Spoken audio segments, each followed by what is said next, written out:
जय श्री कृष्णा। नमस्कार दोस्तों, स्वागत है आप सभी का आज के हमारे न्यू वीडियो में। दोस्तों, आज के इस वीडियो में मैं आपके साथ माता संतोषी के व्रत के जो नियम हैं उसकी जानकारी मैं शेयर करने वाली हूँ।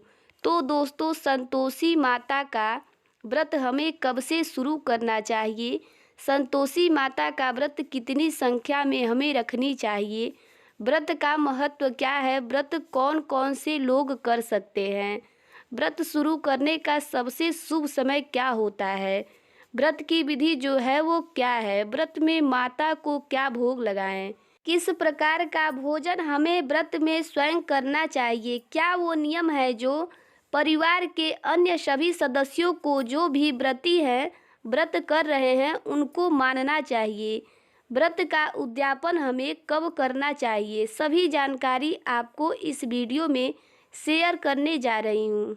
वीडियो को शुरू करूँ इससे पहले आप लोगों से एक रिक्वेस्ट है, जो हमारे चैनल पर नए हैं चैनल को सब्सक्राइब कर लीजिए, बेल आइकन को प्रेस कर लीजिए ताकि आने वाली न्यू वीडियो की नोटिफिकेशन आप सभी को मिलती रहे। वीडियो अच्छा लगे तो वीडियो को लाइक और ज़्यादा से ज़्यादा शेयर करिएगा।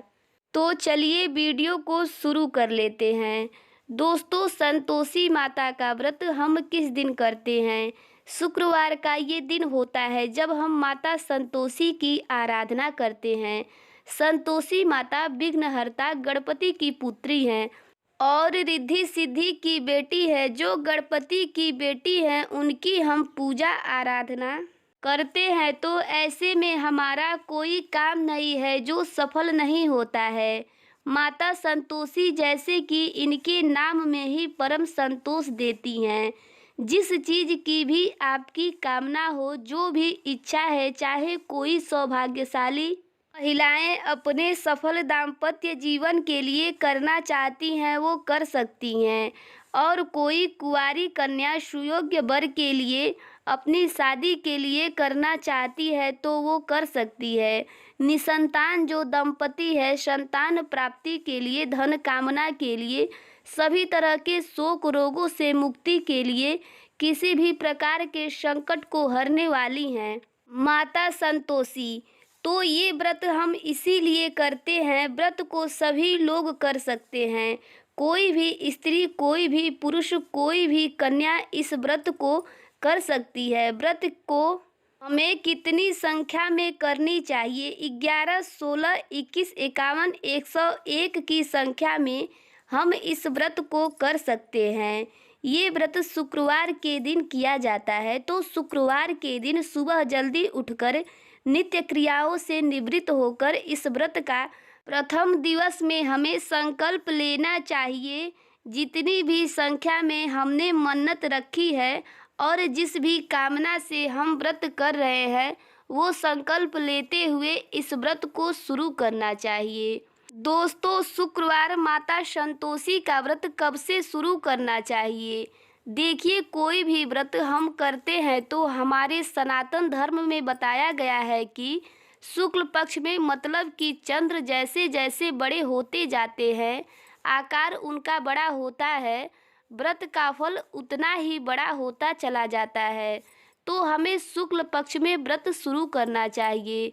शुक्ल पक्ष का जो प्रथम शुक्रवार आए उस शुक्रवार से आप व्रत शुरू कर सकते हैं।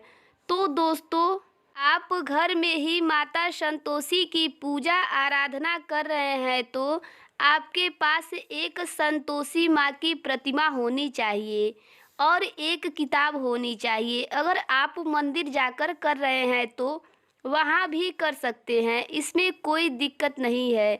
इस व्रत में भोग आपको क्या लगाना चाहिए? माता संतोषी थोड़े से गुड़ और चने के भोग से ही अपने भक्तों पर प्रसन्न हो जाती हैं। तो माता के लिए आपको भुने हुए चने और गुड़ का भोग रखना है। संतोषी माता की पूजा में अगर आप लाल रंग के वस्त्र पहने तो और अच्छा है। अब दोस्तों, संतोषी माता के व्रत का जो सबसे कठिन नियम है, और इसी वजह से ये कठिन व्रत माना जाता है, क्योंकि यह नियम परिवार के सभी सदस्यों पर और व्रती पर भी लागू होता है। संतोषी माता के व्रत में खटाई का सेवन भूल कर भी नहीं करना चाहिए। इससे संतोषी माता नाराज हो जाती हैं। लेकिन अगर गलती से कोई खट्टे चीज़ों का सेवन कर लेता है तो उसमें कोई दिक्कत नहीं है। वैसे व्यक्ति को फिर प्रसाद नहीं देना है, तो ध्यान रखकर ही प्रसाद दें। प्रसाद आप जिसको देते हैं, पहले आपको ये पता कर लेना चाहिए कि उन्होंने खट्टा तो नहीं खाया है। और इस व्रत में सबसे महत्वपूर्ण नियम ये है कि प्रसाद घर के बाहर किसी को नहीं देना चाहिए, क्योंकि घर के लोगों को जानकारी है कि खट्टा नहीं खाना है, लेकिन बाहर के लोगों के साथ ऐसा नहीं हो सकता। इसीलिए आप किसी बाहरी व्यक्ति को संतोषी माता का प्रसाद नहीं दें। संतोषी माता व्रत में दोस्तों, जिस जगह हम पूजा करते हैं तो कलश की स्थापना करते हैं और जो भोग होता है माता के लिए, गुड़ और भुने हुए चने का भोग कलश के ऊपर रख देते हैं, एक कटोरी में रखकर। और पूजा के समय दोस्तों अपने हाथ में भी चना और गुड़ थोड़ा सा हाथ में लेकर के ही कथा हम सुनते हैं या पढ़ते हैं।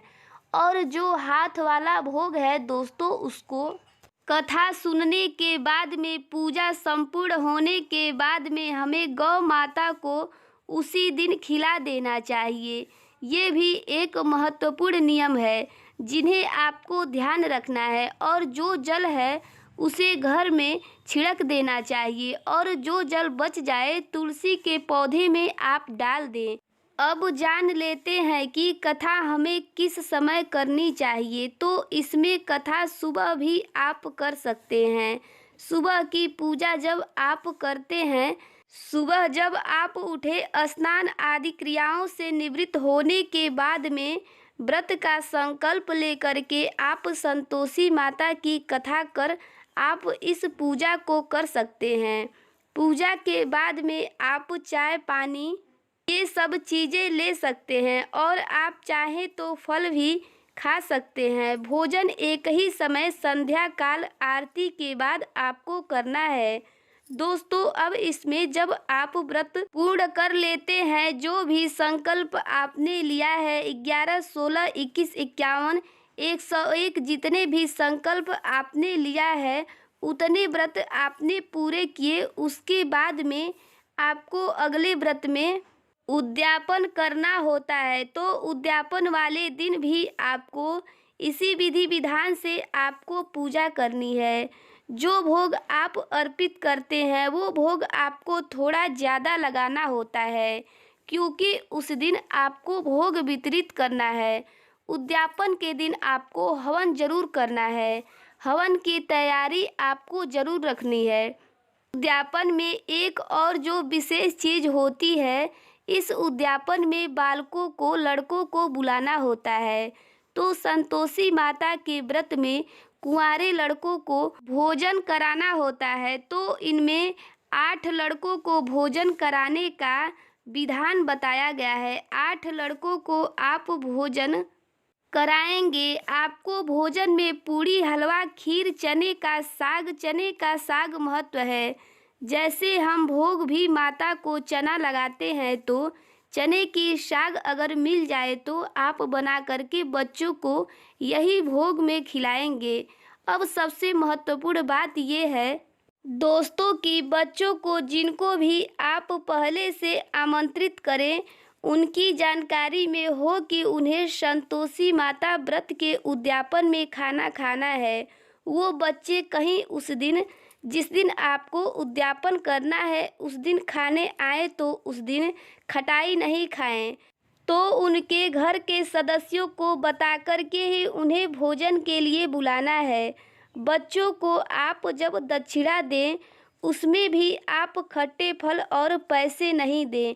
जब आप कथा पढ़ेंगे उसमें भी ये बात बताई गई है कि जब पैसे दे दिए गए तो बच्चे उन पैसों से खरीद कर खटाई खा लेते हैं, जिससे संतोषी माता नाराज हो जाती हैं। तो इसीलिए आपको बच्चों को पैसे नहीं देना है। आपको ऐसी वस्तु उपहार देनी है जो बच्चा उपयोग करे, या आप उसे मीठे फल दे सकते हैं, केले दे सकते हैं। ऐसी चीज़ों को आपको दक्षिणा में बच्चों को देना है। तो दोस्तों, इसी प्रकार से आपको जो उद्यापन की विधि है वो आपको करनी है। अब दोस्तों, इस व्रत को जितनी भी संख्या आपने ली है, आप इस व्रत को लगातार कर सकते हैं। देखिए, अगर सूतक पातक पीरियड्स में है तो आप चाहें तो सिर्फ फास्ट में रहें, या आप चाहें तो स्किप करके भी संख्या आगे पूरी कर सकते हैं। दोनों तरफ से आप कर सकते हैं, इसमें कोई भी मनाही नहीं है। तो दोस्तों, ये वीडियो आपको कैसी लगी कमेंट करके ज़रूर बताइएगा। कमेंट बॉक्स में जय संतोषी माँ लिखना मत भूलिएगा। जय श्री कृष्णा।